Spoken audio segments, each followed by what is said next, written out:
भर्ती परीक्षा 2021 paper leak प्रकरण में एसओजी के ताबड़तोड़ कार्रवाई लगातार जारी है। एसओजी ने इससे पहले कार्रवाई करते हुए राजस्थान पुलिस अकादमी में ट्रेनिंग कर रहे 5 ट्रेनी एसआई को गिरफ्तार किया था और उम्मीद की जा रही है कि प्रकरण में और चौंकाने वाले खुलासे आने वाले दिनों में हो सकते हैं। दिखाते एक रिपोर्ट।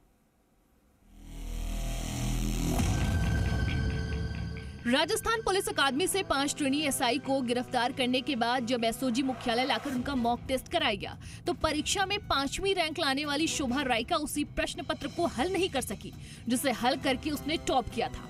वहीं देवेश राइका भी वो नंबर मॉक टेस्ट में नहीं ला पाया जो उसने परीक्षा में हासिल किए।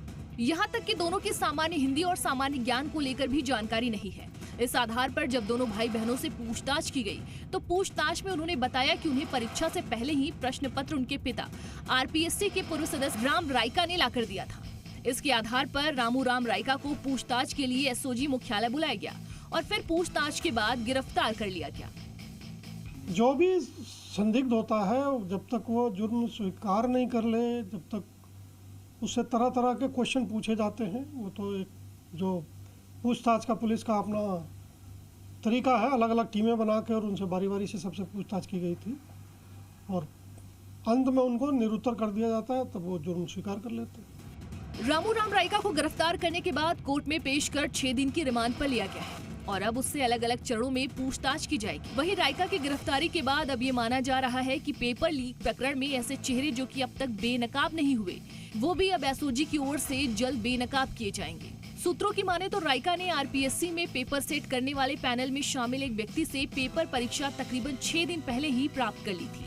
इसके बाद वो पेपर उसने अपने बेटे और बेटी को दिया, जिसे पढ़कर दोनों ने परीक्षा पास की। यही नहीं, राइका की बेटी शोभा का आरपीएससी में जब इंटरव्यू हुआ तो उस इंटरव्यू के सिलेक्शन पैनल में भी बाबूलाल कटारा शामिल था। अब एसओजी राइका और कटारा को आमने सामने बिठाकर अलग अलग चरणों में पूछताछ करेगी, जिसमें कई बड़े खुलासे होने की संभावना है। कमज़ोर है, भाषा पे पकड़ नहीं है और टेस्ट में परफॉर्म नहीं कर पा रहा है और वो रिटर्न में जो परीक्षा हुई थी बहुत ज़्यादा नंबर लाया हुआ है, तो ज़रूर संदेह के घेरे में आता है और उसको एक्सप्लेन करना पड़ेगा कि वो कैसे लाया। कम से कम 200-400 सवाल पूछे गए होंगे और किसका क्या जवाब दिया एग्जैक्टली मैं बोल नहीं सकता, लेकिन जो टेस्ट हुआ था उसमें दोनों राइका जी के बेटा और बेटी दोनों का परफॉर्मेंस बहुत पुअर है। मतलब अगर हम निगेटिव मार्क दें तो 0 नंबर आता है हमको, ठीक है ना। अगर निगेटिव मार्क करते तो जिस तरह का उन्होंने उत्तर दिया है वो बहुत कमजोर था। अब आरपीएससी के 2 पूर्व सदस्य एसओजी की हिरासत में हैं। ऐसा माना जा रहा है कि दोनों से पूछताछ के आधार पर जल्द ही आरपीएससी के कुछ अन्य कर्मचारी और अधिकारियों को भी एसओजी के द्वारा गिरफ्तार किया जा सकता है। अब देखना होगा कि प्रकरण में और कितने चौंकाने वाले खुलासे आने वाले दिनों में होते हैं। विनय पल, जी मीडिया, जयपुर।